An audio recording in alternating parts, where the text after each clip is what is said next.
Entonces, pues, muchas gracias. Muchas gracias. Entonces, pues vamos a iniciar con nuestro tercer módulo. Les doy la más calurosa bienvenida. También ahora está haciendo mucho calor aquí en el estado de Hidalgo. Espero ustedes le estén pasando un poquito más tranquilo. Pero bueno, pues sin más, vamos a iniciar nuestro tercer módulo, sobre todo por respeto a los que llegaron temprano. Entonces, pues les cedo el micrófono y la cámara a la doctora Vianney. Adelante. Gracias, psicóloga. Pues aquí en Villahermosa, como siempre, hay mucho calor. Así que es bastante habitual por acá que, que les disfrute o que les sea agradable el calorcito por allá, aunque bien dicen que el calor de Villahermosa, aunque hay calor en el centro de la República, nunca como el menos de calor aquí, ¿no? Bueno, Pero bueno, adelante, gracias. en medio de la temperatura y la calidez humana también vamos a iniciar el día de hoy con nuestra tercera sesión. Recordarán que quedó pendiente por allí nada más unas diapositivas de la sesión anterior. Las voy a presentar ya nada más para ir concluyendo con ese tema y entrar de lleno a la sesión 3 y lo que tiene que ver con la evaluación dentro de los procesos terapéuticos en la terapia de pareja. Estábamos hablando en la sesión anterior sobre cuáles son las áreas de desacuerdo, los conflictos que se pueden dar al interior de las parejas y entre ellos, ¿no? En sus interacciones. Algunos aspectos que pueden generar desacuerdo están relacionados con que la diada tenga objetivos vitales distintos y no converjan en ninguna área, y sobre todo en las áreas de interés, para los miembros de la relación.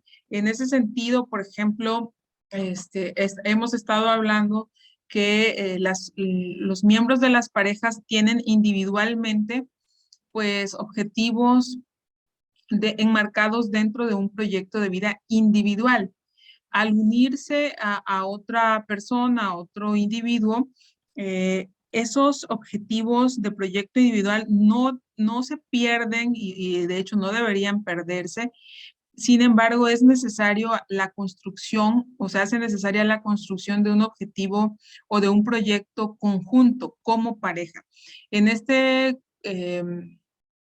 proyecto como pareja, se deben hacer acuerdos, establecer ciertas normas de convivencia, pautas, tiempos, incluso la designación o asignación de recursos para el logro de objetivos tanto individuales como los que son conjuntos. Cuando no se logra ese acuerdo, esa armonía o armonización de los objetivos vitales, pueden empezar a aparecer desacuerdos que generen conflicto al interior de las parejas y vayan deteriorando justamente las relaciones. En muchas ocasiones los objetivos vitales no logran compaginarse, por ejemplo, por las diferencias de edades entre los integrantes de la pareja. Cuando la pareja, sus edades son, o hay una brecha considerablemente grande dentro de los integrantes, ahí puede haber, digamos, conflictos para emparejar, para armonizar los objetivos vitales.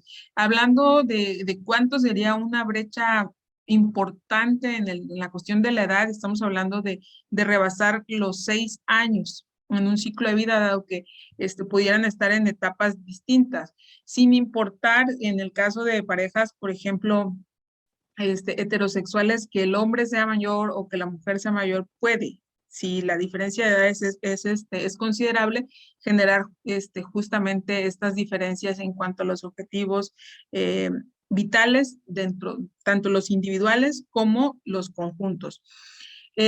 Los procesos de toma de decisiones pueden generar desacuerdos también, sobre todo cuando estas tomas de decisiones están relacionadas a los hijos, si es que están en un sistema familiar, a la utilización y asignación de recursos, sea de tiempo, sea de aspectos materiales, incluso sobre cuestiones en relación a los objetivos, la priorización La satisfacción de las necesidades tanto individuales como conjuntas también puede generar este tipo de conflictos.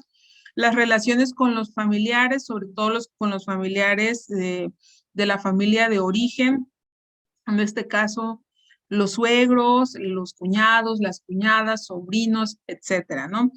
Habíamos estado comentando que mucho de lo que se interioriza como modelos de pareja tiene que ver con estos modelos parentales y modelos familiares que son parte de la historia personal de los integrantes de las parejas. Estas relaciones se extienden en la vida adulta a las nuevas parejas, a los nuevos sistemas y pueden generar tensiones, por ejemplo, con el flujo de información de la pareja hacia el exterior, en este caso hacia su familia de origen. En varias presentaciones de problemas o motivos de consulta tienen que ver con que no se tiene una independencia, una privacidad, se es muy permeable en lo que se le cuenta a la familia de origen y que debería ser en muchos casos manejado solo en la pareja y en esta familia nuclear si es que están dentro de un sistema familiar. O la influencia de los padres o los progenitores de alguno de los miembros de la pareja, su excesiva actuación probablemente en la toma de decisiones, incluso en la crianza de los hijos. Algunos conflictos están en la usurpación incluso de roles de algunos familiares, ¿no? Y esto pues también genera deterioro y malestar al interior de las parejas. El no cumplimiento de las expectativas, que ya hemos estado hablando durante las sesiones anteriores, y la percepción de control o cómo se establece la percepción de control al interior de las parejas. En muchos casos, y justamente en esta semana me decía un paciente de su relación, debo reconocer que sí soy bastante celoso, por ejemplo, ¿no?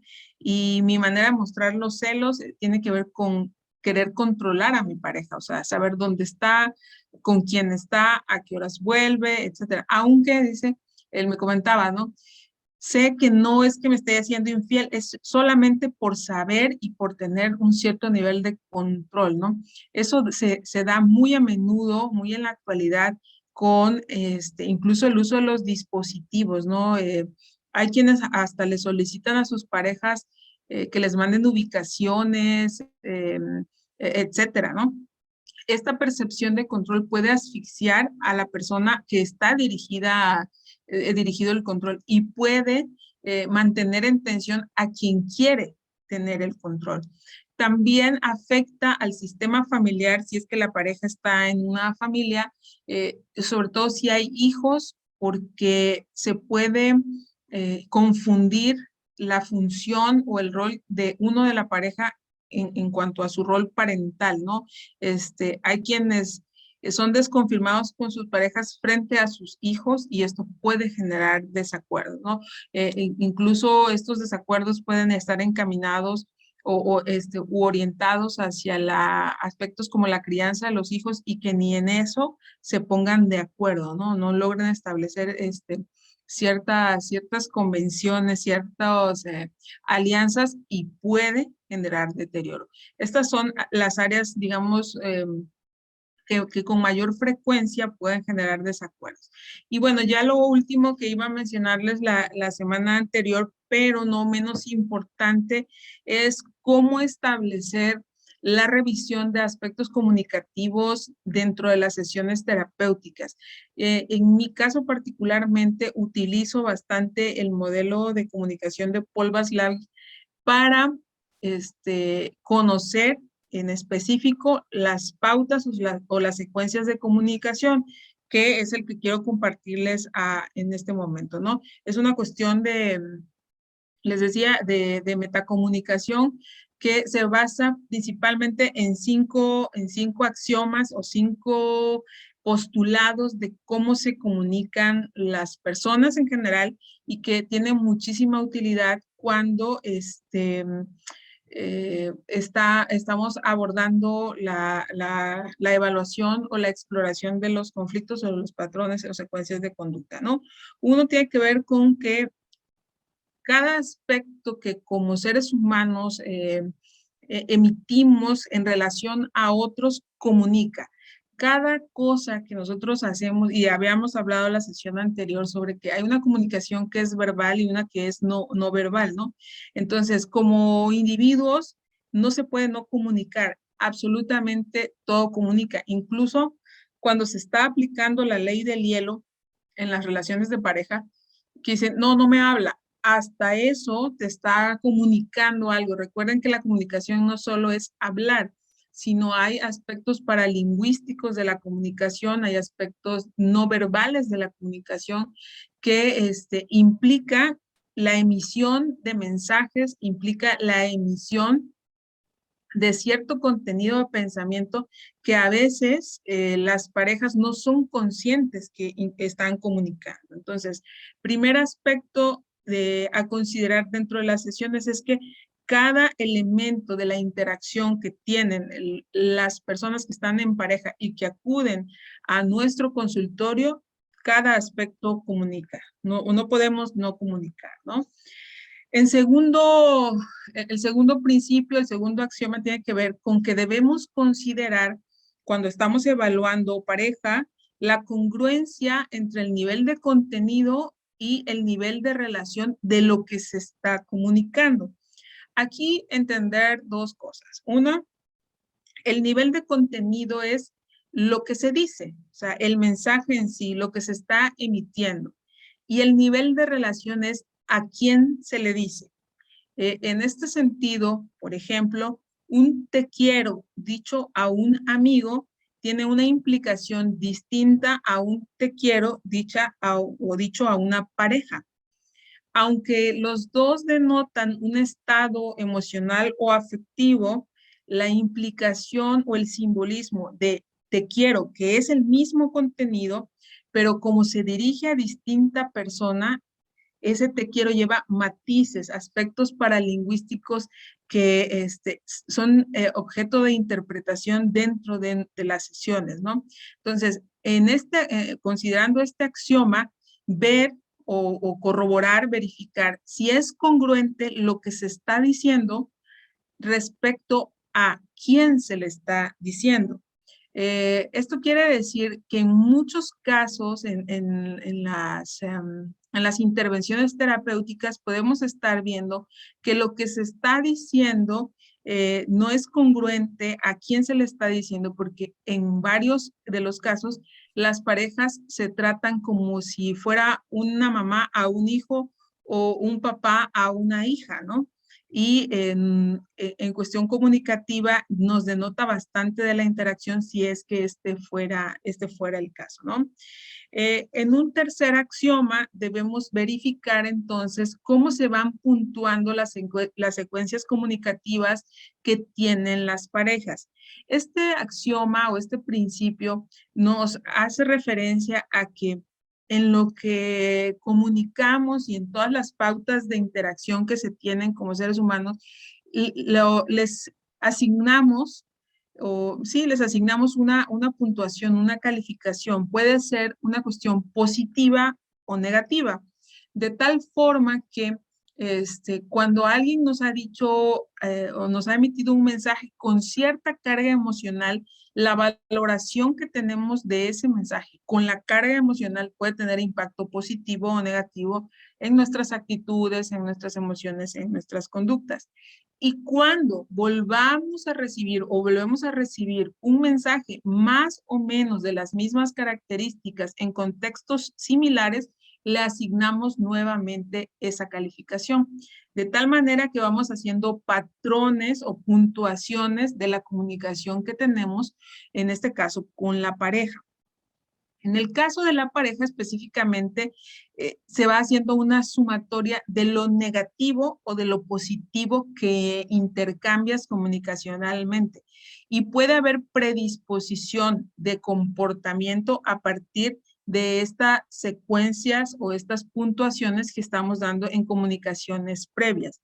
Esto puede al generar predisposición, deteriorar o facilitar los intercambios comunicacionales que se tienen en las parejas.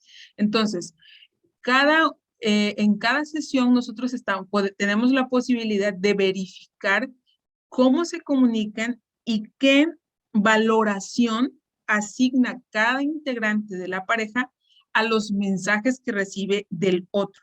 Y eso es bastante interesante porque como esta es una cuestión subjetiva en función de cómo lo percibe cada quien y la interpretación que cada uno da, es tema de análisis y de aclaración en muchos de los casos. En un cuarto axioma tenemos que debemos evaluar la comunicación tanto digital como analógica.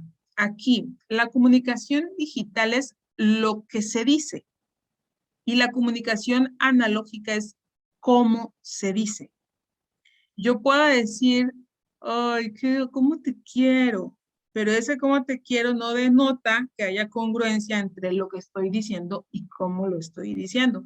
Estar bastante perceptivos porque algunas personas a veces se confunden y que dicen, es que el segundo es como el cuarto. No, el segundo axioma es congruencia entre el mensaje y a quién se dirige el mensaje. Y el cuarto axioma es la congruencia entre el mensaje y cómo se emite el mensaje. Son cuestiones diferentes que van a darnos, van a enriquecer nuestro trabajo en cuanto a las observaciones que tenemos dentro de las sesiones terapéuticas. Y el último axioma tiene que ver con identificar si la comunicación es simétrica o complementaria. Cuando hablamos de simetría en terapia de pareja, estamos hablando de que los integrantes de dicha pareja se relacionan en igualdad de condiciones, en igualdad de respeto, de reconocimiento de la figura de uno hacia el otro. Están jerárquicamente en la misma posición. Por lo tanto, estamos hablando de una comunicación mucho más, más fluida, más frontal, incluso más asertiva. Cuando estamos hablando de que la comunicación es complementaria, la complementariedad en las comunicaciones, y hablando específicamente de las relaciones de pareja, se da cuando los integrantes de dicha pareja no ocupan el mismo nivel jerárquico dentro de la relación. Quiere decir que uno tiene o se percibe en mayor control o en mayor poder con respecto al otro y que por lo tanto influye, o sea, utiliza su control, su poder, incluso su autoridad respecto al otro. Pareciera que como que es del siglo pasado eso, pero aún sucede, ¿no? Que a escuchar como cuestiones como voy a preguntarle a mi esposa si me da permiso, ¿no? O a mi esposo si me da permiso. Eso estaría denotando una relación complementaria y no simétrica. El hecho de si hay simetría o complementariedad en las relaciones puede ser una causa o una de las causas de los conflictos al interior de las parejas. En este sentido, entonces decíamos, incluso el silencio comunica. Hay que verificar si cuando se envían mensajes son contradictorios o son mensajes claros. Reconocer que las interacciones producen un patrón de respuestas que están basadas justamente en causa y efecto, y esta causa y efecto tiene una valoración y que está puntuada por cuestiones positivas o negativas dentro de la relación. Hay elementos tanto verbales como no verbales que pueden ser contradictorios, lo que les decía, estar emitiendo un mensaje aparentemente, pero que con los componentes paralingüísticos haya una contradicción y por lo tanto pues una disonancia en la comunicación. Y en cuanto a la simetría y la complementariedad va a depender de la relación entre los miembros de la pareja y las condiciones en que se tratan uno hacia el otro. Quisiera saber si hasta este punto, porque esto es lo que nos había quedado pendiente de la vez anterior, ¿hay alguna duda? Sí, adelante. Alan, creo que tiene la mano levantada. Sí, Lick, bueno, antes que nada, buenas tardes. Eh, yo desafortunadamente no tuve la oportunidad de estar en la semana pasada, me perdí esa sesión. Sin embargo, sí tuve la oportunidad de ver la retransmisión y me quedé con esa duda porque pues yo apenas estoy saliendo de la carrera, ya estoy dando terapias, pero no me había, digamos que es la primera vez que me toco con una situación como esta y es la siguiente, eh, precisamente de la comunicación entre la pareja y lo que usted tocaba hace un momentito, lo de los permisos, ¿no? Identifiqué que una de las partes en el caso del esposo, como que es muy limitante en ese aspecto de que él menciona que que a él le da temor que por tanta libertad, así le llama a él, por tanta libertad, luego, no sé, pueda encontrarse alguien más o pueda sentir su pareja de que pues simplemente lo que tienen como relación, pues como que hay otras mejor. Él se refiere como que puede encontrar algo mejor. Entonces, pues puedo identificar que en el caso de los permisos, ellos como que se limitan hasta cierto punto la esposa al esposo. No entiendo muy bien cómo funciona aún porque esta es la segunda sesión que voy a tener con ellos. No he evaluado muy bien ciertos aspectos que deben de evaluarse, pero puedo identificar eso. Ok, y, o sea, ¿tienes alguna duda al respecto? O bueno, porque ahorita nos estás comentando, pero no sé, ¿tienes alguna duda? Sí, ¿O sí, era la el duda, sí, comentario? perdón. Ajá, creo que no centré mi duda. La duda aquí es, maestra, pues en el caso mío, ¿no? ¿Bajo bueno, qué técnicas podría yo ocupar en en ese aspecto o más bien qué percepción, será que mi percepción está bien? O sea, de identificar quién es el esposo que está como tal limitando la relación, porque fue lo que me comentó él. Pues sí, para mí, mi percepción es de que él es el que está limitando prácticamente la relación. Claro, ahí, Alan, de acuerdo a lo que nos comentas, estás en una fase exploratoria, justamente con la relación, porque si llevas 2 sesiones, seguramente en la primera estableciste la alianza terapéutica, quizá probablemente objetivos y expectativas de la intervención, etcétera. Vas a evaluar todavía, porque, claro, esto que tú nos estás compartiendo es tu impresión diagnóstica. Y tal y como tú no las estás compartiendo, nada más centrándome en lo que nos estás compartiendo, ¿no? Es correcta. En el discurso dicen, no, pues yo no le voy a dar permiso, porque ahí hablando de eso, ¿qué edad tienes, Alan? Nada más para, Tengo 25. ok, no porque la edad influya, sí, ¿por qué lo pregunto? Porque tus pacientes están de mayor edad que tú, me imagino. Sí, así es. De Ok, hecho, el señor tiene 54 años y la señora tiene 45. ok, ¿por qué te preguntaba esto? Sobre todo yo le digo a mis estudiantes, los que están como formándose y recién egresados, ¿no? Al inicio del ejercicio profesional en el aspecto terapéutico, hay que lograr trabajar con la persona de uno en el sentido de mostrarse competente. No porque ni tú ni los Sí, de sí, que están sí, recién claro, entiendo egresados, el ¿no? punto. Sino Sí, sí. porque muchos pacientes, y a lo mejor va a pasar, y te lo anticipo, ¿no? Muchos pacientes van a cuestionar la competencia porque se es uno muy joven, ¿no? Claro, Sin embargo, tú afiánzate en el sentido que, bueno, en efecto eres joven, sin embargo, te has estado preparando para atender este tipo de casos y aun cuando, porque no sé si eres casado, ¿no? Pero aun cuando probablemente no seas casado, tienes los conocimientos teóricos y técnicos para manejar esto. claro. Muéstrate bastante seguro en ese sentido, en primer lugar. En segundo, ¿cómo poder de alguna manera verificar que en efecto tu impresión diagnóstica es correcta? Hay que hacer una evaluación. Hay que evaluar si la pareja, y esto generalmente se hace de manera individual, o sea, puedes en la misma sesión aplicar algún instrumento, pero que cada quien conteste el suyo de manera individual, para que tú tengas una impresión de cómo está percibiendo uno al otro y a la relación.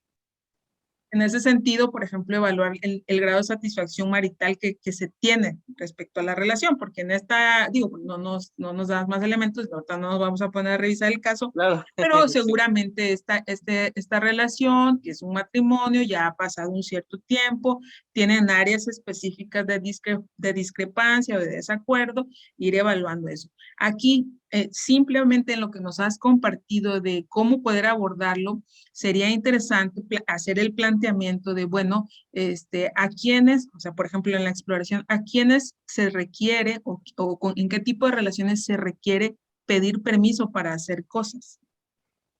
Ok, no, pues a los que dependen de uno, los hijos, por ejemplo, ¿no? O los, ¿cómo se llama? Los empleados, si uno es jefe en el trabajo, etcétera.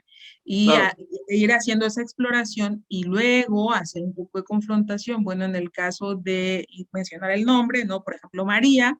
Bueno, José, en el caso de María, ella es para ti como una hija que requeriría pedirte permiso para, y entonces a ver qué respuesta te da él, ¿no? Hay que Ok, tener ok. Sí, es cuidado como para con, que dimensionen, ¿no? Más o menos para que vayan dimensionando. sí, que estable, porque a lo mejor ni lo ha percibido. Yo les Claro. digo a varios, ahí en los entrenamientos luego algunos dicen, no, es que es bien mala onda. No emitamos juicios de valor, ¿no? A lo mejor ni es de mala onda que lo hace, a lo mejor ni es consciente de que está hablando y comportándose de esa manera. Recuerden que la psicoterapia es psicoeducación. O sea, las personas a veces no saben de estas pautas de interacción y pues por eso están en terapia, ¿no? Entonces, ir explorando con cada elemento que en las sesiones te van dando, cómo poder a generar una conciencia plena del problema, de la interacción, etcétera, ¿no? Y poder verificar eso, porque de acuerdo a lo que nos estás comentando, además, es un esposo y eso puede estar reforzando este tipo de relación, es un esposo mayor a su esposa, o sea, le lleva algunos añitos, ¿no? Sí. Y bueno, se convertiría en una hija más, ¿no? El hecho de restarle cierto nivel de jerarquía a la pareja, si hay hijos, afecta a los hijos. Y bueno, afectando a los hijos se puede afectar el sistema familiar. Entonces, ver esto como en una perspectiva integral y que a lo mejor te dé pauta para si hay problemas en otras áreas, esto puede ser a causa de esta situación. Entonces, los beneficios, mostrar justamente los beneficios de estar ambos en su rol como pareja en el mismo nivel y gozando la misma capacidad o el mismo nivel de control y de poder incluso, porque es cierto, en las relaciones humanas en general y las relaciones de pareja, las relaciones familiares no escapan de eso, hay jerarquías. Y cuando estructuralmente la jerarquía está difusa, ahí es donde se pueden presentar conflictos, ¿no? Entonces, es lo que podría, digamos, compartirte. Yo espero que te sirva. Hay que leer bastante sobre esto. Como dices, estás iniciando en tu ejercicio en esta área. No desesperarse. Nadie nace experto, ¿no? Sí, por lo que se ha visto a lo largo de los años, que uno se afiance en un estilo terapéutico ya muy de uno mismo, después de que se ha entrenado, te llevará unos 7, 8, hasta 10 años, ¿no? Para que te desarrolles completamente. Entonces, qué bueno que ya lo empezaste.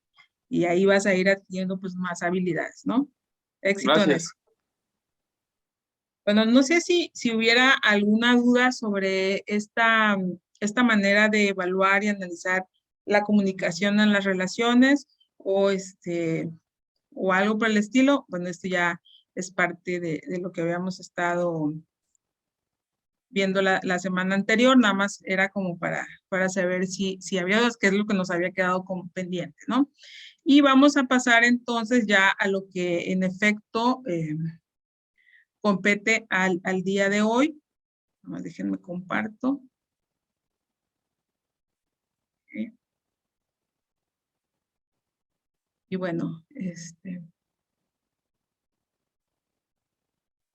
vamos a ir justamente a los procesos o a la evaluación en los procesos terapéuticos que les había comentado desde la sesión anterior, pudieran darle una checadita antes de llegar el día de hoy, ¿no?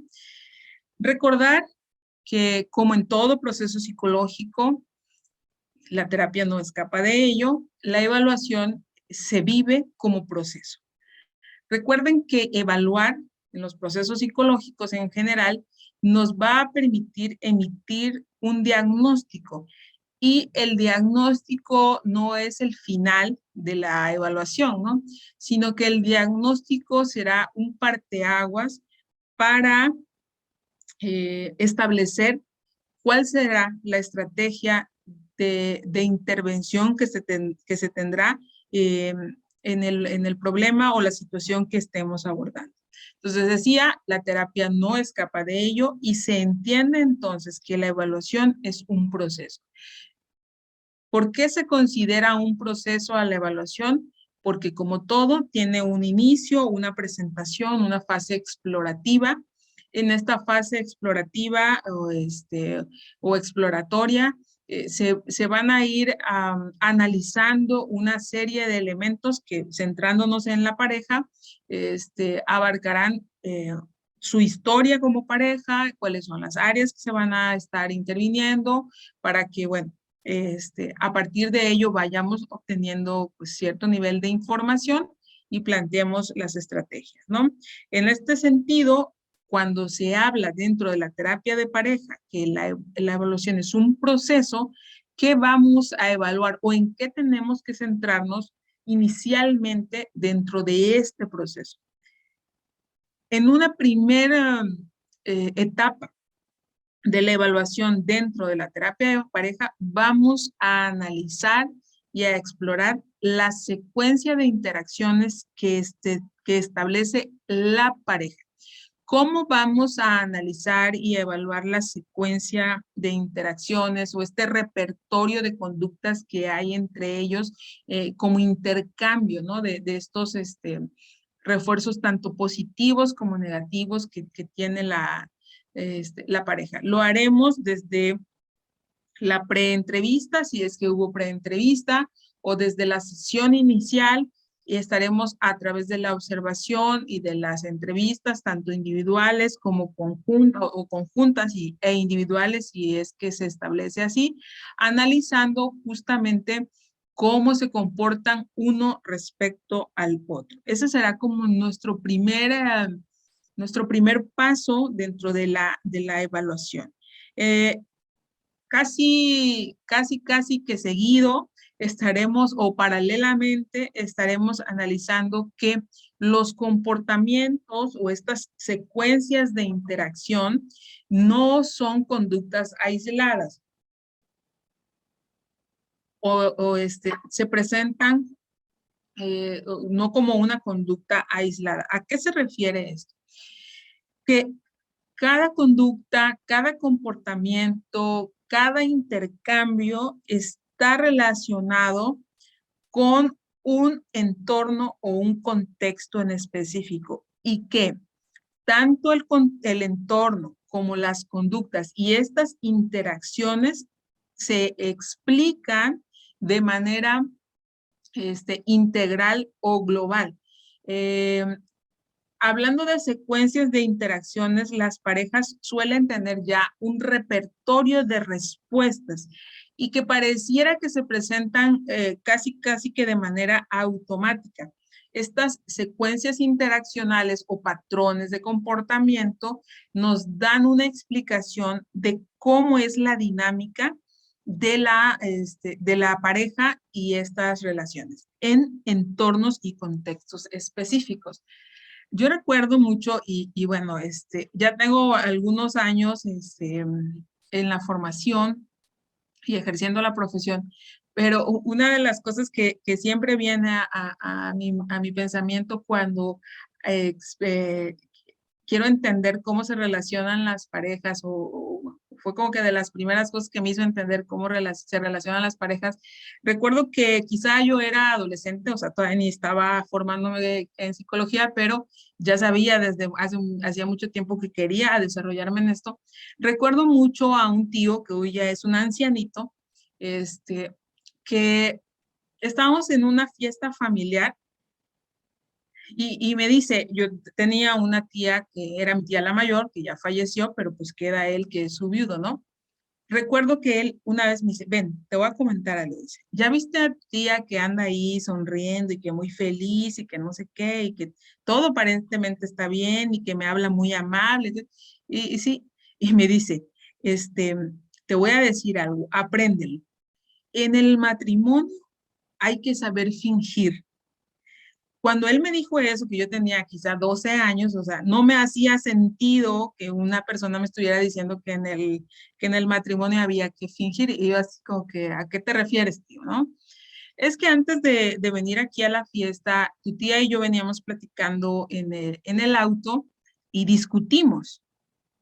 Y veníamos discutiendo y el ambiente se puso súper feo, ya yo no quería ni venir, ni nada y todo. Dice, en cuanto llegamos y estacionamos aquí en el jardín, tu tía se baja, cierra la puerta, yo me bajo, cierro la puerta y me empieza a hablar amable. Entonces, dice, yo dije, bueno, hay que fingir. En otras palabras, les recuerdo, yo me viene al pensamiento cada que trabajo con las parejas, no porque hay que fingir en el matrimonio, ¿no? Sino que el entorno genera una influencia en cómo van a interactuar las parejas. Y muchas veces las parejas, dependiendo del entorno en el que estén, o sea, el contexto, será la secuencia de interacciones que van a estar poniendo en marcha. Fíjense, puede una pareja, como en el caso que mi tío en ese momento no sé qué le pasó y me comentó, puede ser que tengan conflicto, pero que dado están en un sistema y en contextos sociales en donde se requiere un cierto nivel de funcionamiento como pareja, van a actuar en consecuencia. Imaginemos a unos padres que son solicitados en el colegio de sus hijos por alguna cuestión de comportamiento de los pequeños, ¿no? O del pequeño, la pequeña. Y que van a acudir al colegio, no van a llegar peleando. Algunas personas sí, ¿no? Pero la mayoría tratan de ajustar sus molestias o sus secuencias interaccionales para ajustarse, para responder más o menos de manera satisfactoria en los entornos. ¿Por qué les explico todo esto? Porque cuando las parejas llegan, sobre todo en etapas iniciales, al consultorio, van a modificar su comportamiento y van a tratar lo más posible de frenar, disimular, atenuar sus molestias y la manera que habitualmente reaccionan. Entonces, debemos estar bastante alertas, bastante perceptivos en cómo están interactuando y que en el discurso nos pueden estar haciendo saber cuáles son estas pautas de interacción, como lo que ahorita nos comentó Alan, ¿no? No le quiero dar permiso por la cuestión de la inseguridad. Ahí ya nos está anotando una secuencia, una pauta de interacción. Esa es probablemente una conducta que no está aislada, sino que es una conducta de alguna manera que marca el tipo de relación que se está teniendo. Ahora, en este caso, vamos a, okay, vamos a estar muy, muy alertas en la observación y recordar hacer nuestras anotaciones de las interacciones que estamos observando dentro de la consulta o dentro del consultorio y las que suceden cuando no estamos presentes, porque generalmente sufren modificaciones porque el entorno es distinto. Muchas personas, si ustedes tienen el caso de que reciben a sus pacientes, llegan con la expectativa de que van a ser evaluados o de que los van a estar observando y eso genera resistencia al proceso, y resistencia al cambio. Por lo tanto, hay que ser muy empático, muy afable, muy cálido, aun cuando estemos evaluando, ¿no? ¿Cómo se presenta o cómo se desarrolla la evaluación durante el proceso? Les decía, tiene una fase inicial, sin embargo, la evaluación no es exclusiva de la fase inicial del proceso. La evaluación se va a mantener durante todo el proceso, dado que requerimos conocer el nivel de avance que se está teniendo durante el mismo. Sin embargo, se desarrolla de la siguiente manera, ¿no? En un primer momento se establecen algunos objetivos que son precisos de la intervención, ¿no? En ese caso, los objetivos, recordar que se configuran o se establecen a razón de lo que los pacientes, en este caso la pareja, considera es más importante atender, claro, con la orientación del terapeuta. Y los establecemos en cuestiones que sean muy precisas y que estén en nuestro nivel de competencia. En ese sentido, por ejemplo, si dijeran, es que yo quiero que mis suegros dejen de meterse en lo que no les importa. Eso no está en nuestro nivel de competencia porque los suegros no están viniendo a terapia, ¿no? ¿Cómo podemos estructurar ese objetivo? Ok, que nosotros como pareja aprendamos a establecer límites para que las personas fuera de nuestra relación de pareja no puedan intervenir. Eso sí está en nuestra competencia, en la competencia de la pareja, porque lo estamos trabajando. Digamos que es casi que la misma cosa, nada más que le estamos dando la estructura o la redefinición correcta y adecuada al proceso que estamos trabajando.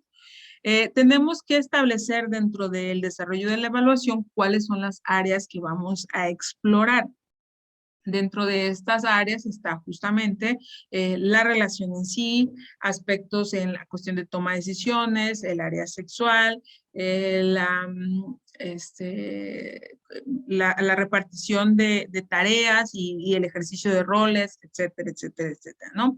Recordar que la evaluación nos va a permitir obtener información y datos a partir de instrumentos y métodos específicos y que una vez aplicados estos instrumentos y métodos específicos, con la impresión, con el diagnóstico que tengamos de la relación, vamos a poder plantear una intervención. La intervención que mejor responda a las necesidades de atención de la pareja.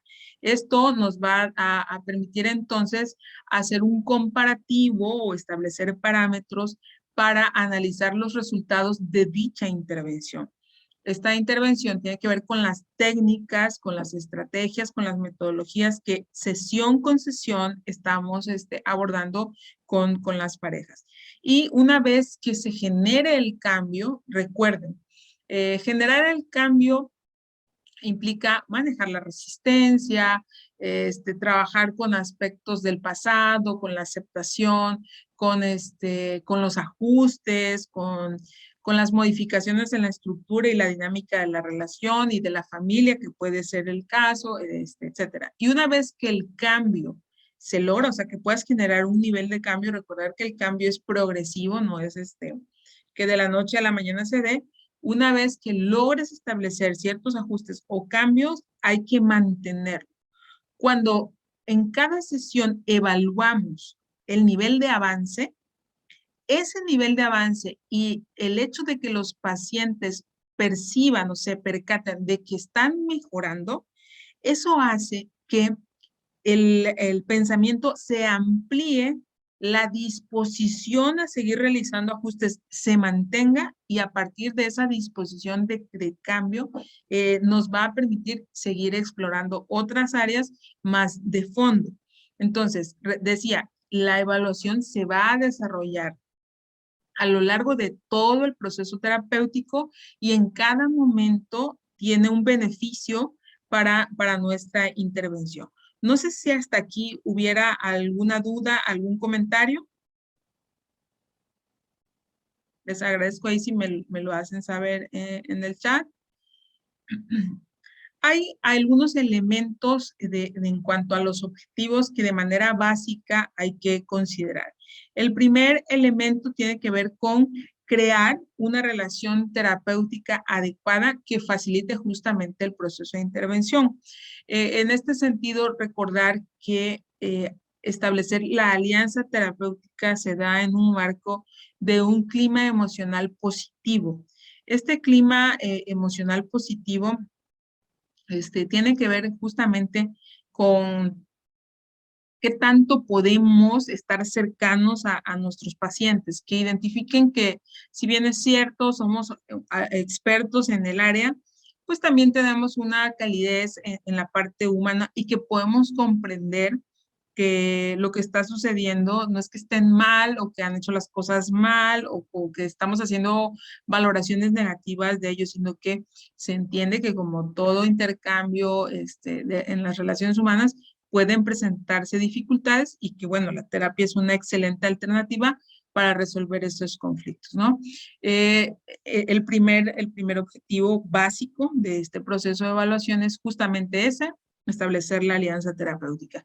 Y un segundo objetivo básico es obtener todos los datos, toda la información que sea necesaria y suficiente para, a partir de ello, generar un modelo explicativo de cómo se originó el problema, o sea, cuáles son las causas, la etiología de los problemas o de la situación problema, y qué está haciendo que ese problema se mantenga. A partir de ello, seleccionar objetivos y estrategias de intervención.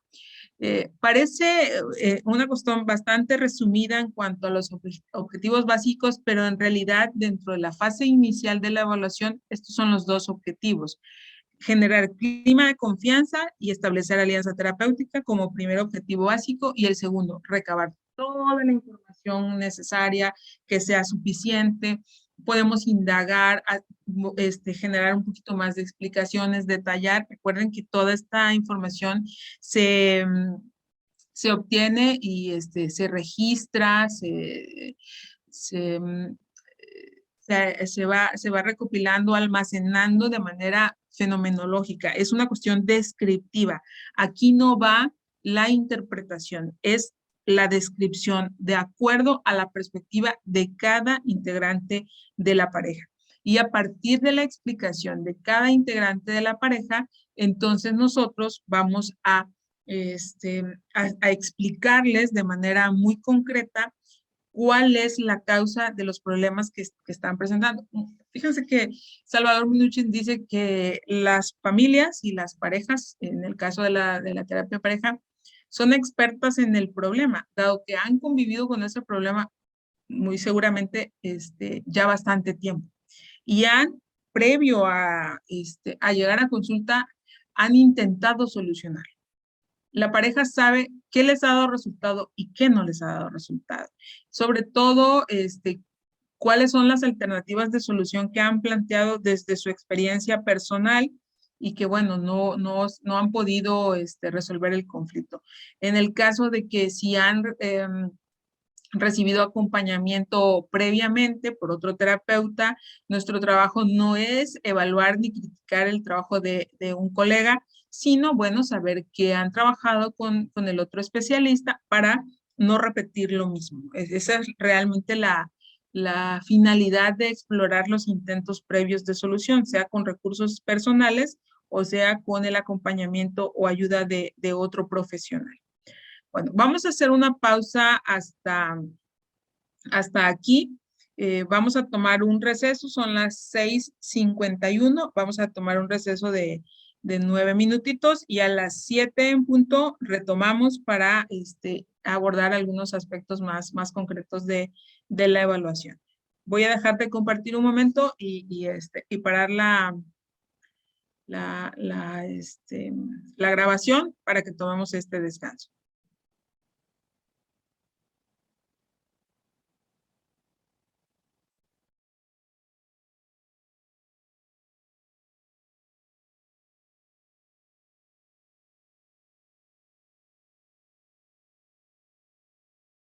Bueno, continuamos entonces. Ya habíamos hablado de estos objetivos que son básicos para la evaluación. Y vamos ahora a a verificar justamente cuáles son los componentes en fase inicial de la evaluación, ¿no? En primer momento, como en todos los procesos terapéuticos, hay que conocer el motivo de consulta. ¿Qué es lo que trae a la pareja a consulta en este momento? Lo que les estaba diciendo antes de la pausa es que la pareja, antes de llegar a proceso o a consulta, ya ha lidiado con el problema, pues un cierto lapso de tiempo más o menos razonable. Digo, ese es en la mayoría de los casos, ¿no? Entonces, ¿qué es lo que generó que en este preciso instante que están llegando a consulta hayan hablado o sí dialogado sobre tomar el proceso con un acompañamiento terapéutico? El hecho, o sea, el factor que generó que ahora estén acudiendo a consulta es probablemente la forma que tengamos nosotros de verificar cuál es el máximo malestar en dicho momento, dado que antes lidiaron con el problema y no había el nivel de interferencia que ahora hay y que los ha hecho estar en consulta. Este motivo de consulta hay que hacer la exploración, ver quién presenta el problema. Por lo regular, en las relaciones de pareja o con las parejas, hay uno que tiene un rol un tanto más activo que el otro dentro de la dinámica del conflicto, ¿no? O de la situación problema. Puede ser al que, ¿en qué enriquecen nuestras observaciones eso? Puede ser al que más le genere malestar o quien considera es considerado tanto por la pareja o por sí mismo como el causante del problema. Entonces aquí ya podemos saber o tener unas primeras impresiones del conflicto y de la misma relación. Por ello es digamos, enriquecedor para nuestras impresiones diagnósticas, verificar quién lo está presentando y cuál es el detonante, digamos, el motivador de ahora tomar la consulta y no previamente. Eso es como un primer componente importante dentro del proceso de evaluación. Un segundo componente, entonces, es conocer justo la historia de la pareja. En esta historia de la pareja vamos a ir identificando en un primer momento cómo se inició la pareja. El hecho de cómo se estructuró, cómo se inició la pareja, nos da elementos, por ejemplo, de quién tomó la iniciativa, cómo se establece, si había problemas al inicio, si es que no, cuál es el historial que como pareja han tenido. Muy probablemente tuvieron en algunos casos, por ejemplo, noviazgos o relaciones cortas, algunos viven legalmente en una unión, ¿no? Como matrimonio, algunos tienen una relación de pareja sin legalizarse, o sea, en la parte del contrato matrimonial, etcétera, ¿no? El momento del ciclo de vida en el que cada uno se encontraba nos da también pautas sobre el conflicto o sobre el problema. Esta historia de la pareja nos va a remitir a cuándo apareció el problema, cuándo en cuestión temporal y cuándo en cuestión de relación dentro de la pareja y también las etapas que esta pareja va teniendo y resolviendo conforme van interactuando, ¿no? En cuanto a historia de la pareja, pues conocer también las expectativas que ellos han establecido para su relación y para el otro. Recordar que hablando de las expectativas, ya hemos mencionado que la expectativa se hace en cuanto a la calidad de la persona, en cuanto a la calidad de la relación en sí y a la calidad del entorno que rodea y rodeará a la pareja. Esto está dentro de la historia de la pareja y nos da elementos interpretativos y descriptivos o más bien descriptivos e interpretativos de cómo se ha ido abordando dicha relación. Y bueno, ¿cuáles son los objetivos y expectativas con los que llegan al proceso? O sea, no de la historia, no de la pareja, como hemos estado hablando en las sesiones anteriores sobre los objetivos y expectativas que se tienen del otro día de la relación. En este sentido, ¿cuáles son los objetivos y las expectativas que se tiene del proceso terapéutico o la intervención?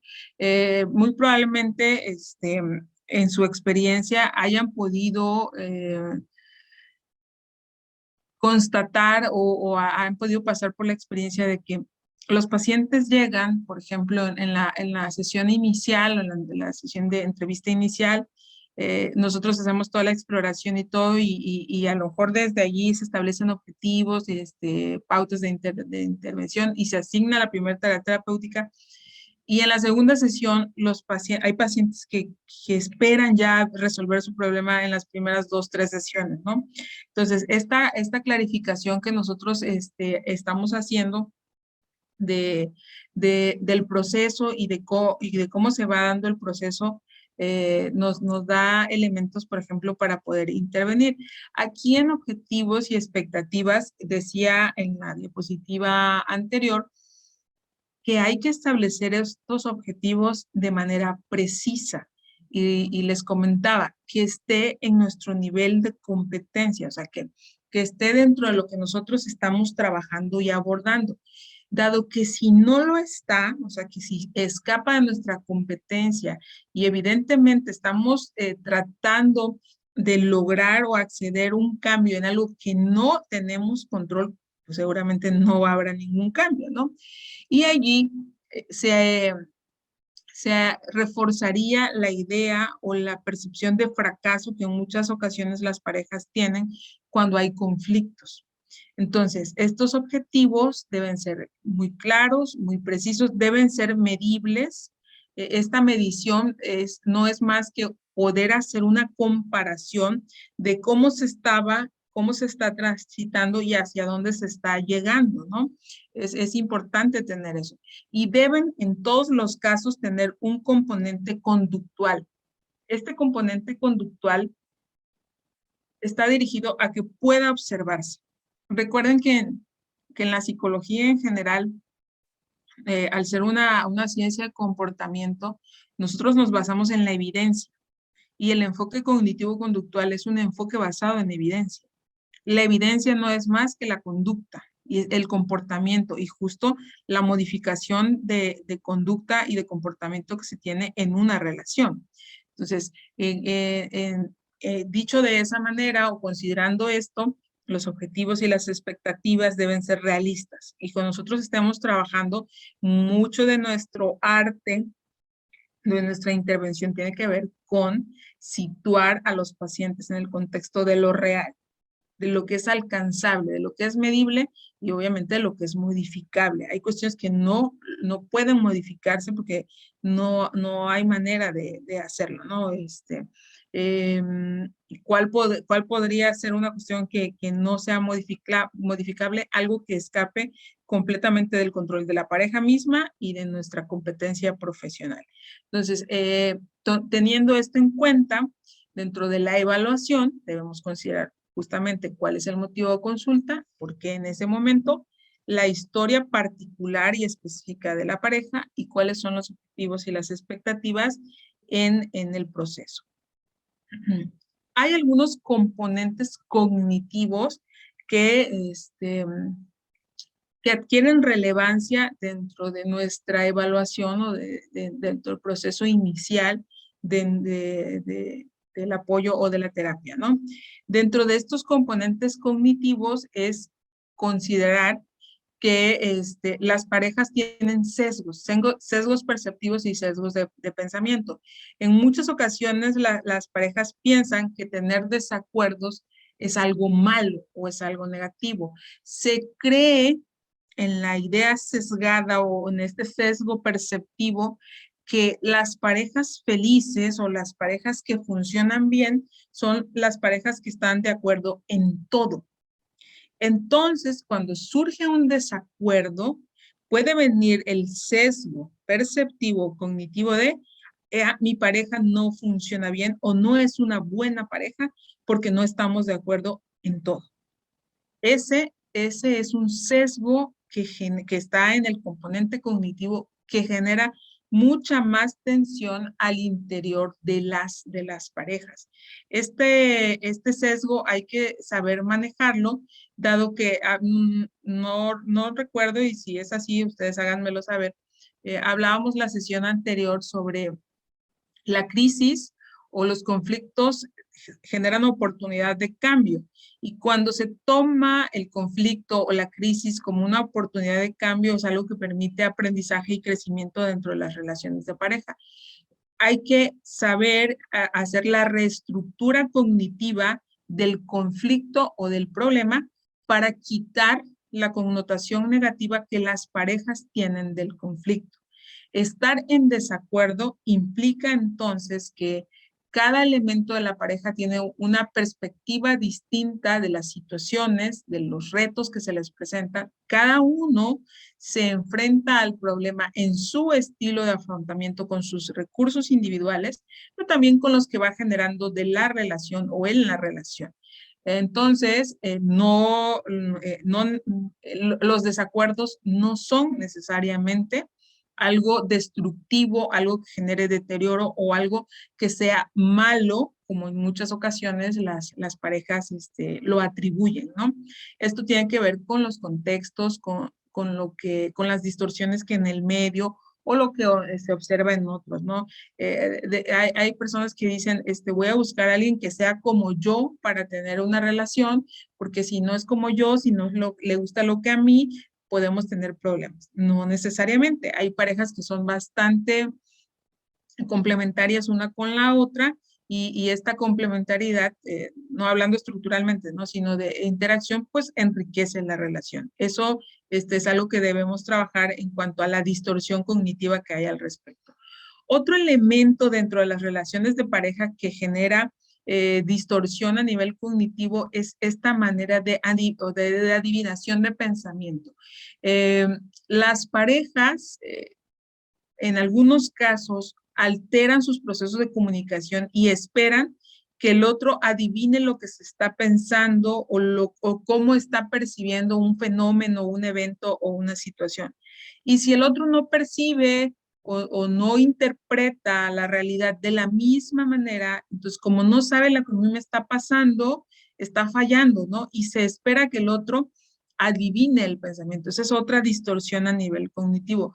Las personas no pueden adivinar lo que nos está sucediendo si no es que lo exponemos o lo explicitamos, ¿no? O sea, que lo verbalicemos. Esta adivinación de pensamiento, les decía, está bastante reforzada con algunas distorsiones y creo que, no recuerdo si fue en este grupo que lo abordábamos, pero han surgido muchos especialistas en vida, ¿no? He visto bastante información sobre coach de vida, coach de pareja, personas que probablemente no se han formado en lo profesional, en lo académico, dentro de una ciencia del comportamiento y específicamente especializado en en el manejo terapéutico de las parejas en cualquiera de los enfoques y hay mucho de la pareja debe cumplir con tales y tales características. Si no hace esto, esto y esto, es que no es una buena pareja, ¿no? Entonces, eso tiene que ver con una distorsión y el considerar que las personas tienen que saber lo que nos está pasando o tienen que entender lo que nos está pasando. Si no lo estamos diciendo, si no lo hemos verbalizado, pues es una distorsión con la que hay que trabajar en los procesos terapéuticos porque se presenta con mucha frecuencia, ¿no? Sería otro componente. Hay una resistencia al cambio y una resistencia al proceso, dado que se atribuye que no se puede cambiar o que la relación no puede mejorar.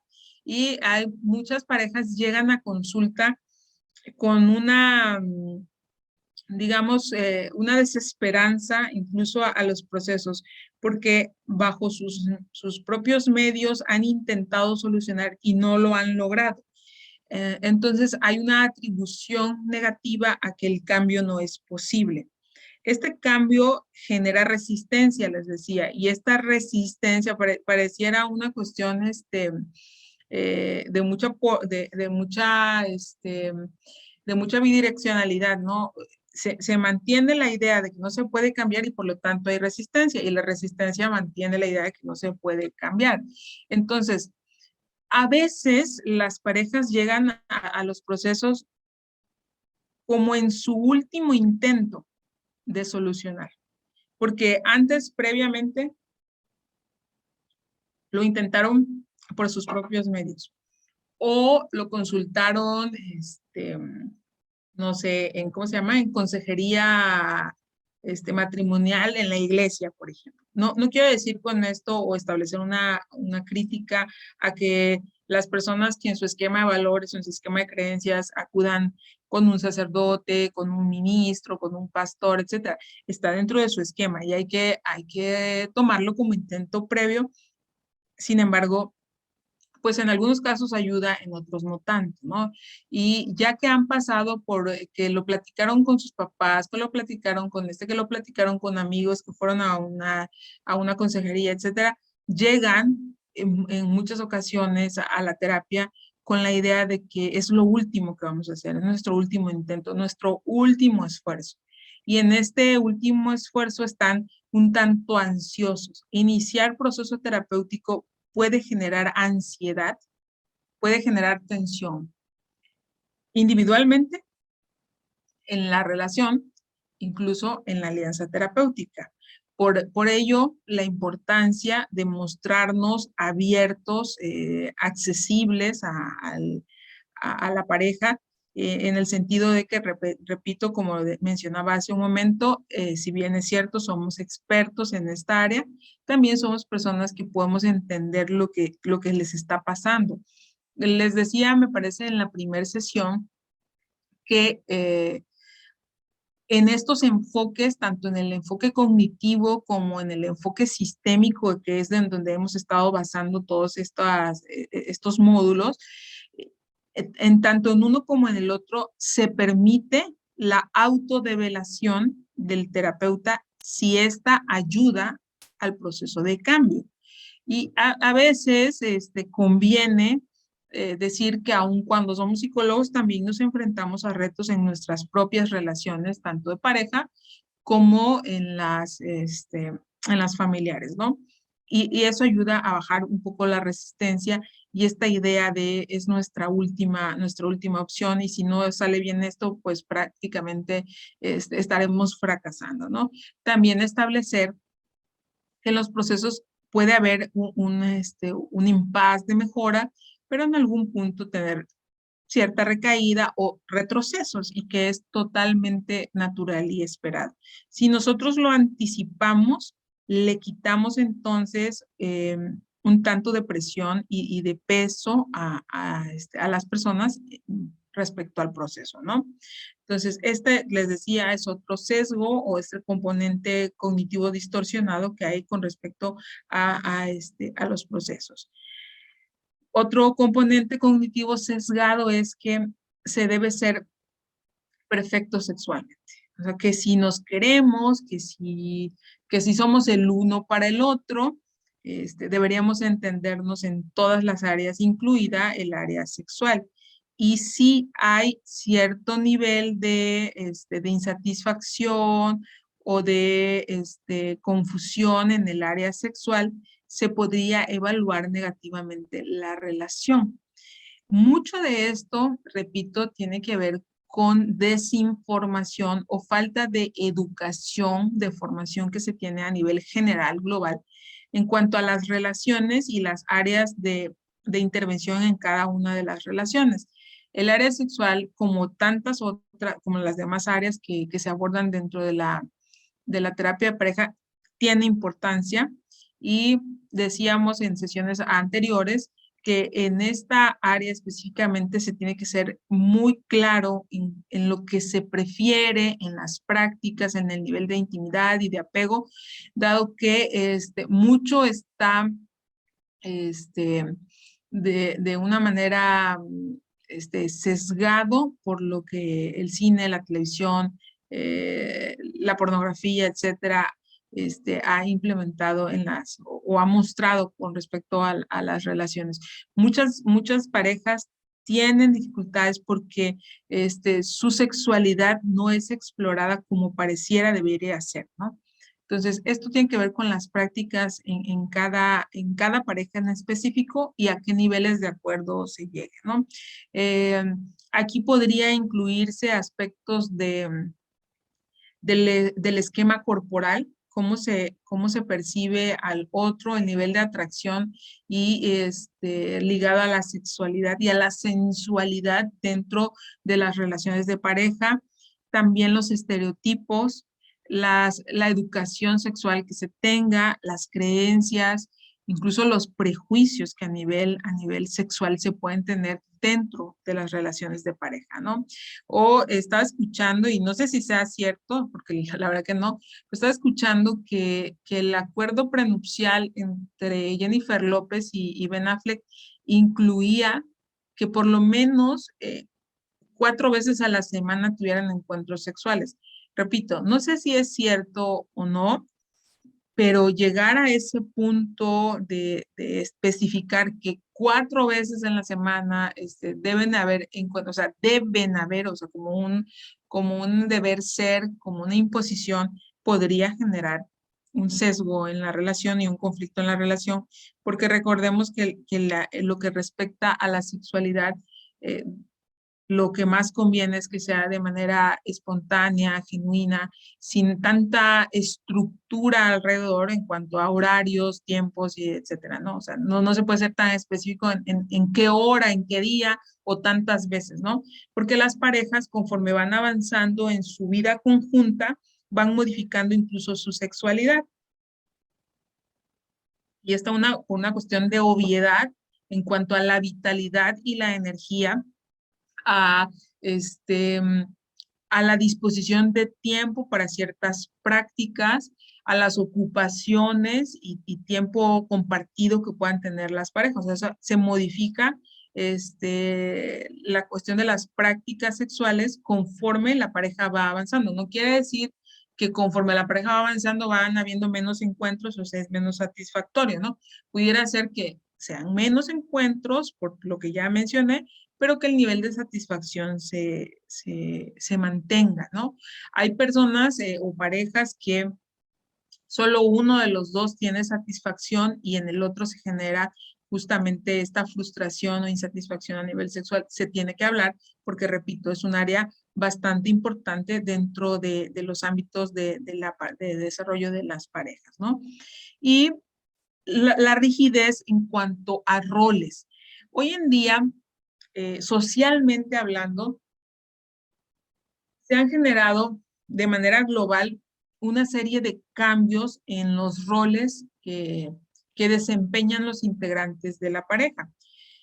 Si bien es cierto, se ha avanzado un tanto en los ajustes y modificaciones de los roles en cuanto a lo que deben o no hacer los varones o lo que deben o no hacer las mujeres, sí ha habido una modificación, aún hay cierto nivel de rigidez en ese sentido. Lo que tiene que ver con crianza de los hijos, por ejemplo, aunque se entiende que ambos integrantes de la pareja deben compartir el nivel de responsabilidad, aún tenemos una percepción que lo relacionado a la crianza, cuidado y atención de los hijos recae mayormente en la figura de las mujeres o de las madres, ¿no? Y que los varones ayudan. Entonces, recuerdo hace un tiempo y eso hay que tenerlo, saber cómo manejarlo, porque en este caso, el sexo y el género del terapeuta puede influir en una cierta resistencia aparte de los pacientes. Recuerdo a un paciente hace algún tiempo que decía, no, es que yo le ayudo a mi esposa, soy muy buena en esto, soy esto, porque le ayudo, porque le echo la mano, porque la apoyo, y cuando le decía, bueno, ¿en qué le ayudas? ¿En qué le echas la mano? ¿En qué le apoyas? No, pues yo le ayudo a ver a los niños un ratito mientras ella está haciendo tal cosa, le ayudo a cambiar pañales, le ayudo. Esa rigidez en cuanto a roles, o sea, la está expresando en su diálogo, en el discurso que está dando, y hay que hacer una clarificación de que una persona que cuida a sus hijos, que esto no es que esté ayudando a su pareja, porque yo le decía, te das cuenta que al decir la ayudo, haces ver que la responsabilidad es 100% de ella, y como tú has dicho, son hijos de ambos. En este caso, hablando de responsabilidad, es una cuestión compartida. Entonces, ambos comparten la responsabilidad del cuidado y atención de los niños. ¿Te has percatado de eso? Entonces, les decía que hay que tener cuidado porque él podría tomar esa cuestión como, es que la psicóloga es mujer y se pone del lado de mi esposa, ¿no? Por ejemplo.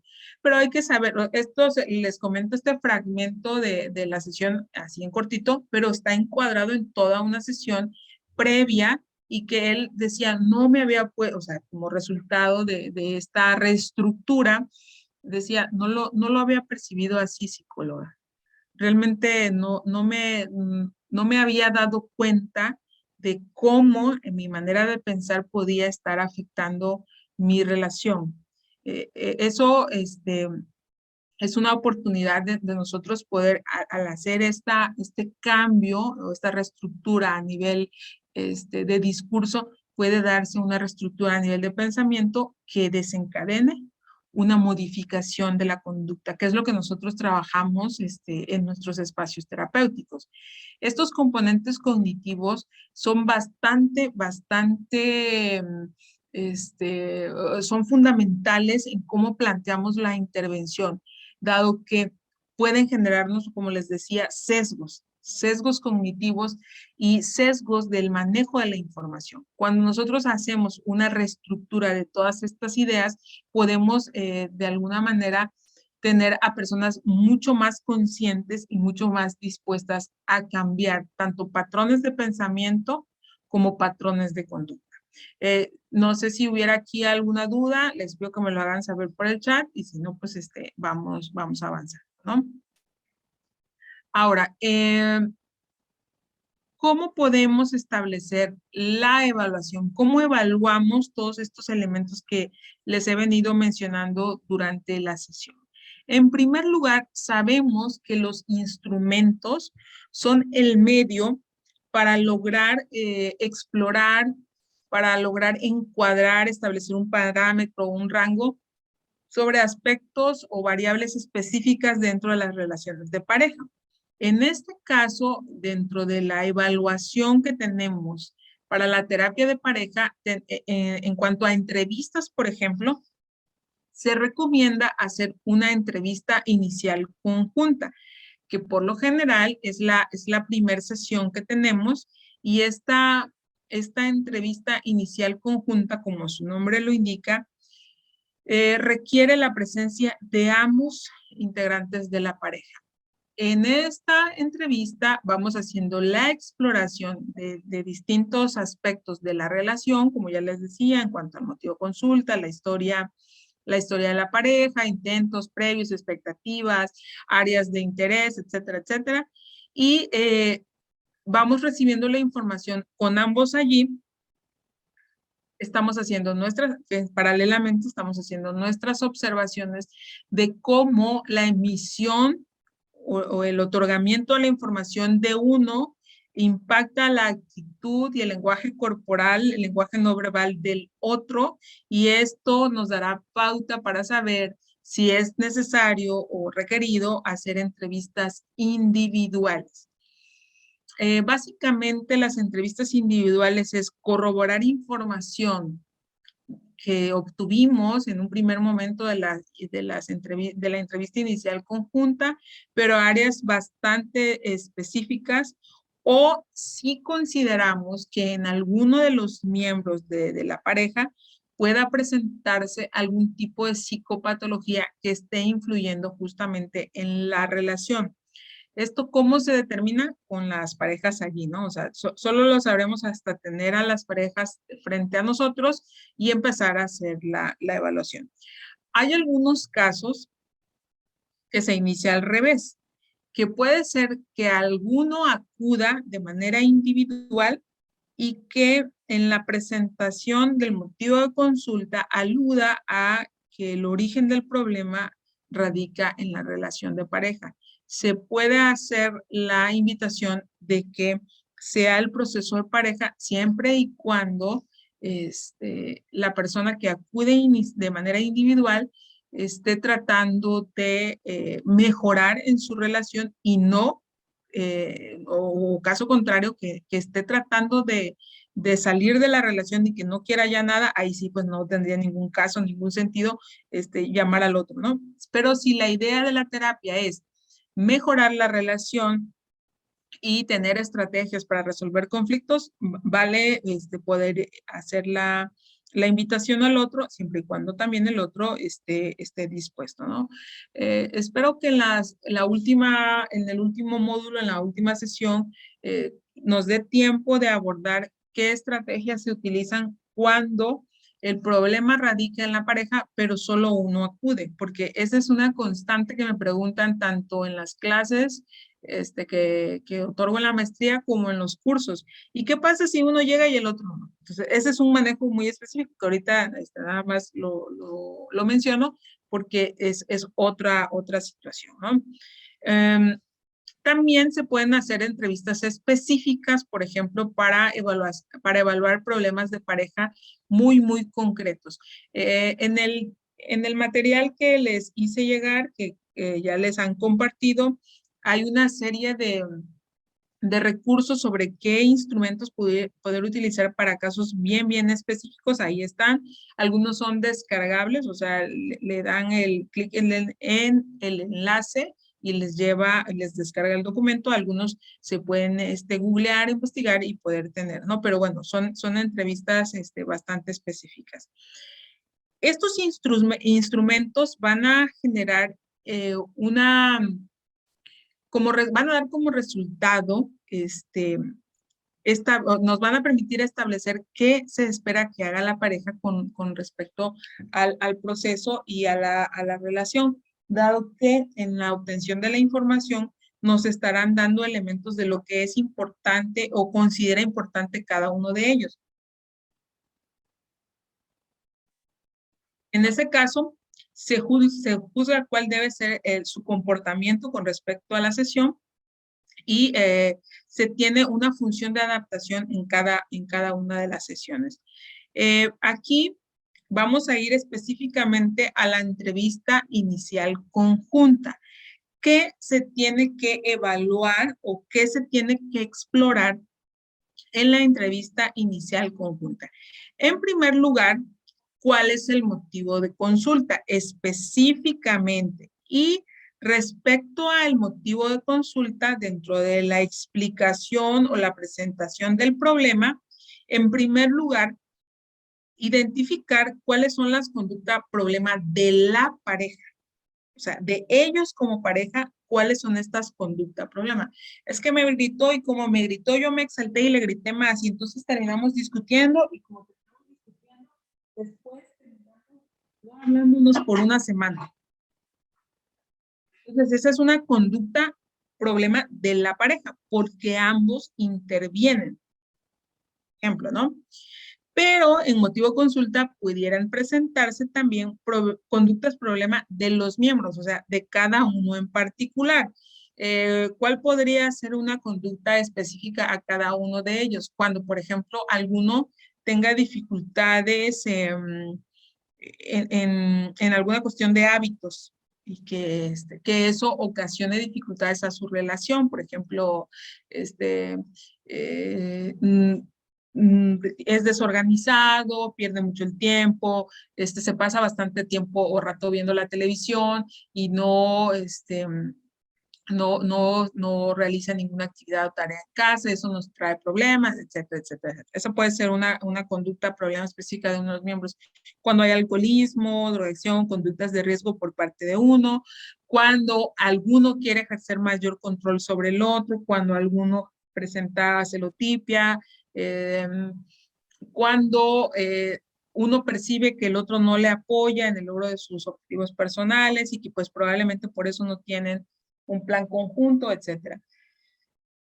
Les decía, en esta exploración de motivo de consulta, habrá que ver si el problema alude a conductas de ambos o el problema es más en referencia a la conducta de uno de los integrantes de la pareja. Con esto no quiere decir que uno sea el culpable, y cuidado con eso, ¿no? Del culpable del problema, no.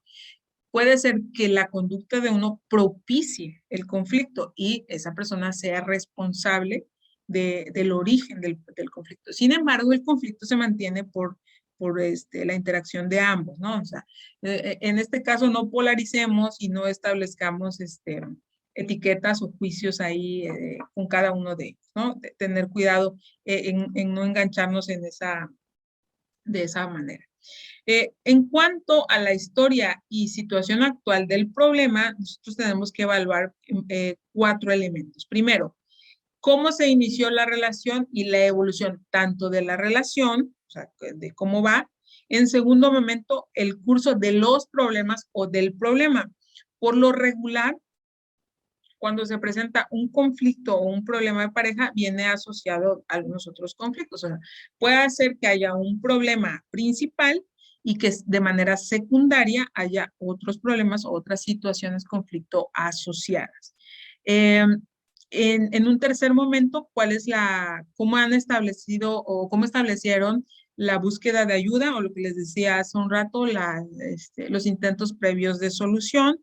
En este caso, si estaban convencidos con algunos otros, porque pasa que en la exploración algunos dicen, no, yo le dije que no hiciéramos eso porque se iba a poner peor, pero no me hizo caso y se puso peor y después, o sea, toda esta situación de quién ha tomado la iniciativa, quién se ha quedado más o menos pasivo, quién no está interactuando, el nivel de desgaste o deterioro que tiene la pareja por los intentos previos, cuántos recursos han implementado, utilizado y que esto está generando mucho mayor desgaste, etcétera, etcétera, etcétera, ¿no?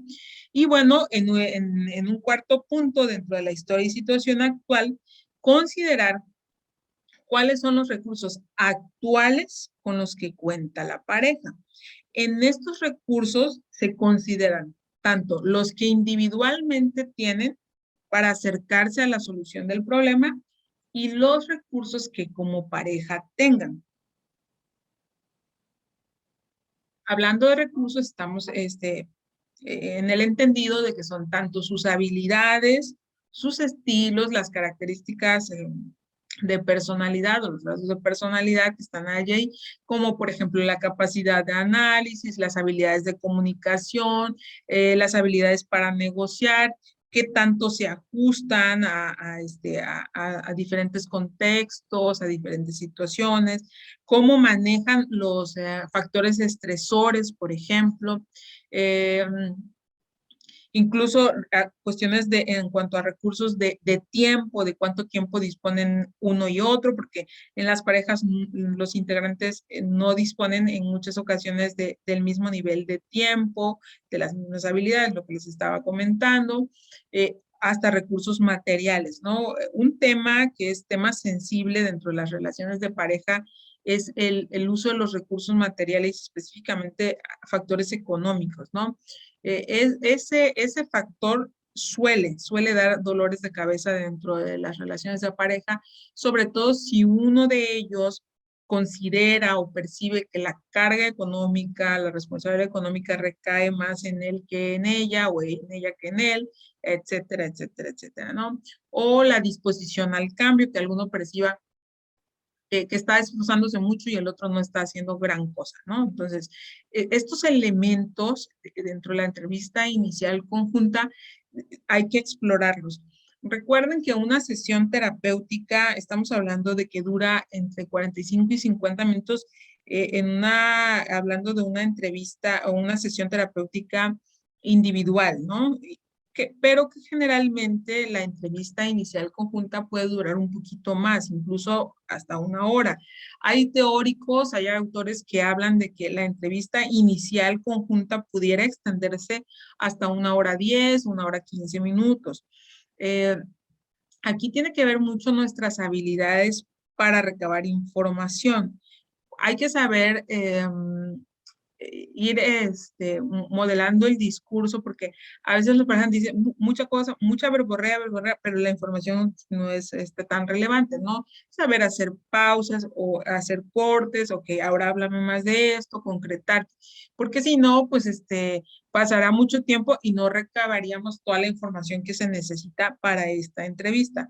Les comento esto porque dentro de lo que me comentaba la psicóloga organiza, la psicóloga Rocío, quien es que organiza el curso, que hay algunos de ustedes que están todavía formándose, hay algunos que están en sus primeras etapas de ejercicio profesional, probablemente ya haya personas con experiencia, pero para los que todavía van en esa formación y en el establecimiento de esas pautas, saber que una entrevista inicial conjunta puede extenderse hasta 1 hora, 1 hora 10, 1 hora 15, pero que si manejamos bien la recopilación de la información en 50 minutos, 1 hora cuando mucho, podríamos estar ya recabando todo. ¿Por qué es importante que lo mencione? Porque si tienen pacientes subsecuentes, muy probablemente si no saben medir el tiempo, se extenderían y serían impuntuales con el siguiente paciente. Y una cosa que hay que cuidar bastante es la percepción de profesionalismo que pueden tener los demás de nosotros como expertos en esta área, y que uno de estos aspectos tiene que ver con la puntualidad y el uso del tiempo. El tiempo es muy valioso, y para los que nos dedicamos a la terapia, el tiempo es muy valioso, tanto porque, como decía la psicóloga al inicio, por respeto a quienes estuvieron puntuales, pero recuerden que en este tipo de servicios que se prestan, el tiempo viene convirtiéndose en el recurso económico que mantiene nuestra profesión. Entonces, sí es importante saber manejar justamente los tiempos. Y por último, en cuanto a la entrevista inicial conjunta, ¿cómo se van a valorar los objetivos y las expectativas? ¿Qué tanta aceptación y tolerancia se tiene al otro? O sea, ¿qué tanto acepto mi participación en el mantenimiento del problema? ¿Y qué tanto acepto que el otro tiene un grado de razón en lo que dice o en cómo percibe, ¿no? ¿Qué tan tolerante se puede presentar o se puede mostrar cada integrante de la pareja hacia el otro y hacia el mismo proceso? Este nivel de aceptación y tolerancia es lo que nos va a dar margen de maniobra en las intervenciones que vamos teniendo. Aquí se trabaja bastante en la reestructura cognitiva, de que en la medida que cambio, o sea, que yo modifico mi comportamiento, genero que el otro modifique el suyo, y que al fin y al cabo me beneficia. Por ejemplo, si yo logro mesurarme en la manera que contesto, como ya no voy a contestar hostilmente, el otro puede percibirlo y en respuesta contestarme un poco más amable. Eso hará que nuestra relación frene el deterioro, y que frenando el deterioro empiece la mejora o el cambio. Esta parte de aceptación y tolerancia la manejamos bastante en el contrato terapéutico, porque, repito, es la forma de darnos margen de maniobra en nuestras intervenciones. Generar justamente conciencia del problema, y aquí cambiamos, nuevamente hacemos reestructura, que el problema es una oportunidad de cambio, la crisis genera esa oportunidad, y que los problemas no son cosas malas, sino que son justamente alertas, indicadores de que hay áreas de oportunidad, áreas de mejora. Lo trabajamos en esa reestructura para quitar la valoración negativa que se tiene del problema y del otro en cuanto a su participación en el problema. Y dentro de las áreas de atención de la pareja que vamos a estar abordando, una es en primer lugar, su relación en cuanto a los intercambios de comunicación que tienen. ¿Cómo se están dando estos intercambios comunicativos? Otro, los reforzamientos tanto positivos como negativos que tienen uno del otro. En cuanto a refuerzos negativos, cuando se está en conflicto, la mayor parte de las personas evalúan negativo tanto a su pareja como a la relación, y la percepción se viene mostrando en una tendencia negativa.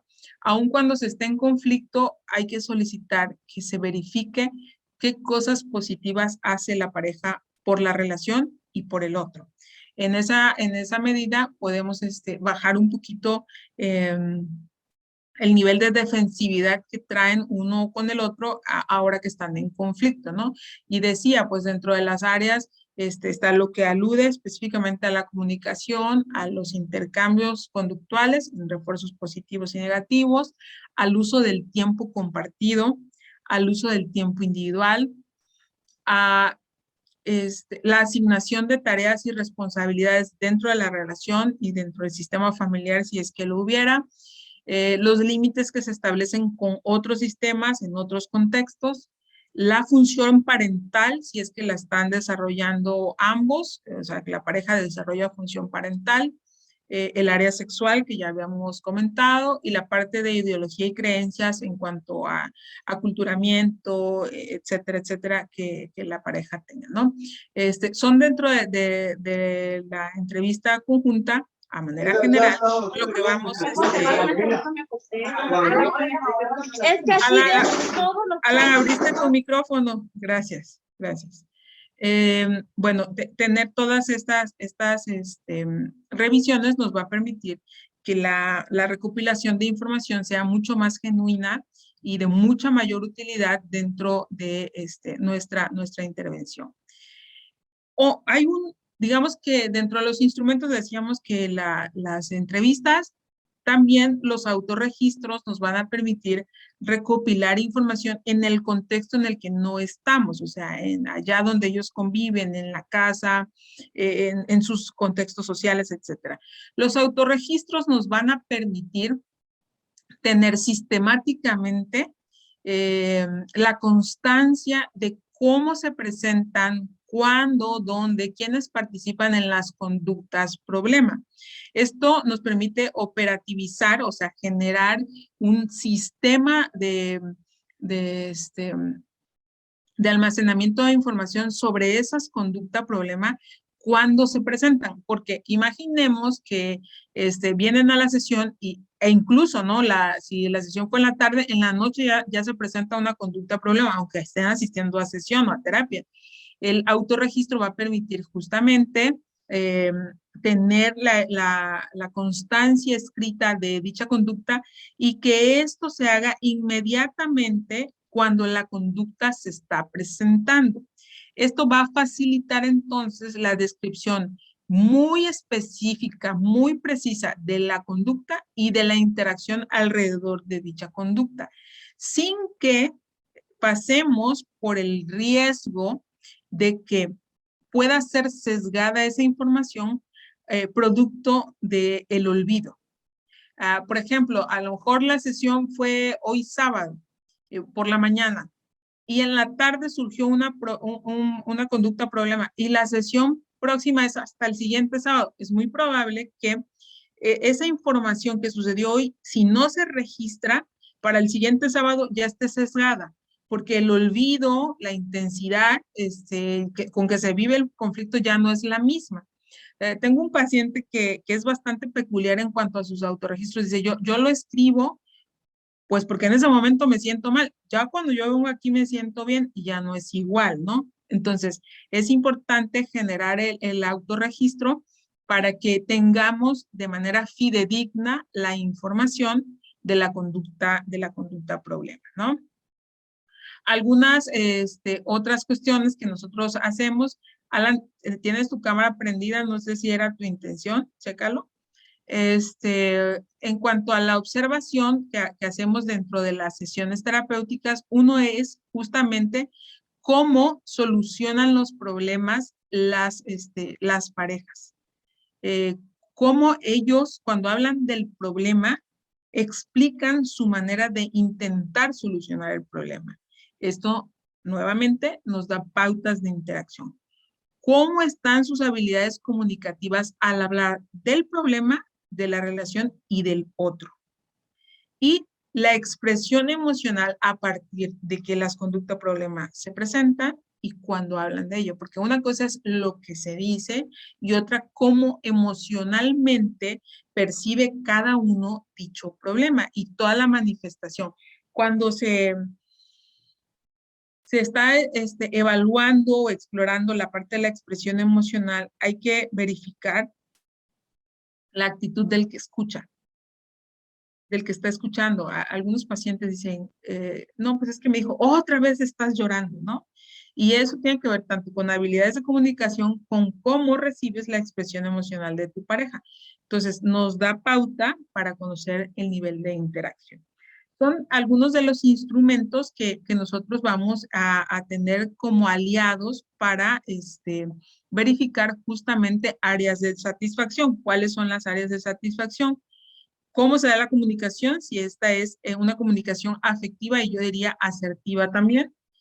¿Cómo se comunican y solucionan los problemas dentro de la relación? Si hay indicios de agresión, que puede ser una agresión enmascarada o latente, o sea, que no sea manifiesta, pero que haya hostilidad dentro de la relación. ¿Cómo se habla de la historia familiar del malestar en cuanto a que si la pareja está incluida en un sistema familiar? ¿Qué tan satisfechos se sienten con el tiempo compartido dentro de la relación? Y si hay insatisfacción con los hijos en cuanto a la crianza de los hijos y sus interacciones. También si hay desacuerdos en el ámbito o en el aspecto económico, que les decía, eso genera mucha tensión.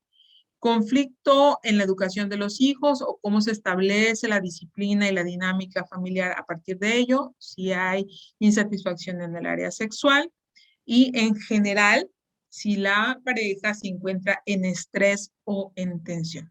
Son las áreas de satisfacción que vamos a ir verificando con cada uno de estos instrumentos que les he ido mencionando de manera general o global. Quisiera saber si hay algún tipo de pregunta, alguna cuestión que consideren no ha quedado clara para saberlo y pues retomarlo brevemente. O si no es el caso, que haya dudas, nada más les pido que me lo hagan saber en el chat para, digamos, ir cerrando la sesión. Ustedes me dicen, ¿no?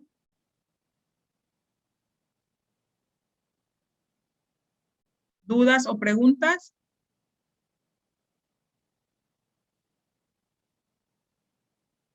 Ok, ¿todo bien? Muy bien. Gracias, Juanita. O Juana, pues no sé, todavía nos conocemos, ¿no? Ok, todo claro, excelente. Bueno, entonces, si no hay ninguna duda, ningún comentario, nos estaríamos encontrando para el cierre de este módulo en la siguiente sesión. Vamos a ver en la última sesión aspectos de, ok, sí, yo te pregunto porque a algunos no les gusta que les haga uno diminutivos de su nombre, ¿no? Por ejemplo, mi hija se llama Sara y no le gusta que le digan Sarita. Y tiene 5 años, ¿eh? Y luego les dice, no me digas Sarita, por favor, me llamo Sara. Entonces, por eso siempre con los nombres hay que preguntar, ¿verdad? Pero bueno, Juanita, qué bien. Le decía, vamos en la última sesión a ir a aspectos bien específicos de la intervención, sobre cómo hacer ajustes, algunas cuestiones de análisis funcional dentro de las sesiones y algunas recomendaciones que tienen que ver específicamente con el terapeuta, ¿no? Cómo mostrarse dentro de las sesiones. No sé si hay algún comentario, psicóloga, si no, por mi parte, pues es todo. Ok, muchísimas gracias. Pues creo que sería todo de momento. Pues muy interesante el tema. La verdad es que muy, muy importante tomar todos estos aspectos, pues dentro del trabajo que se pueda llegar a hacer, tanto de manera individual como de manera conjunta, ¿no? En las parejas. Probablemente, pues la mayoría o muchos de los pacientes que hemos tratado, pues tienen hay conflictos en esa área, entonces pues es importante también tenerlo en cuenta, ¿no? Ya sea que trabajemos familiar, pareja o individual. Pues muy interesante, doctora, muchas gracias. Nada más por ahí les hacemos la recomendación con sus micrófonos, por favor.